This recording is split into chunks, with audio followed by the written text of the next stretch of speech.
Rais wa Jamhuri ya Muungano wa Tanzania amefanya uteuzi wa watu watano kwa wabunge wa Bunge la Jamhuri ya Muungano wa Tanzania. Taarifa inasema kwamba Jamhuri ya Muungano wa Tanzania, taarifa kwa umma.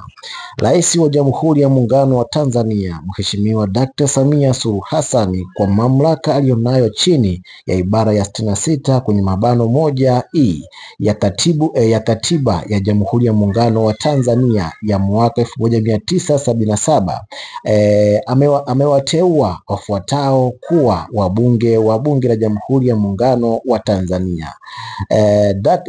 Wa kwanza ni Dr. Doris Gwajima, wa pili ni Balozi Mohamed Thabit Kombo, wa tatu ni Balozi Dr. Bashiru Ali Kakurwa, wa tano ni Abdullah Ali Mwinyi, na wa sita ni Balozi Hamisi Musa Omari, wa saba ni Dr. Rimo Simon Nyansaho.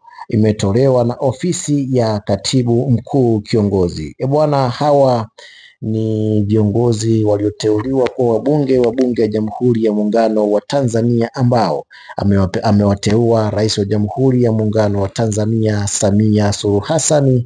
Gwajima, Dr. Gwajima, mwanamama huyu amerejea tena bungeni, lakini pia Bashiru na yeye pia karejea bungeni. Kwa taarifa hii iliyotolewa hii leo, hawa ndio watu walioteuliwa na Rais wa Jamhuri ya Muungano wa Tanzania kuwa wabunge wa Bunge la Jamhuri ya Muungano wa Tanzania kwa mamlaka aliyonayo na katiba inamruhusu kufanya hivyo.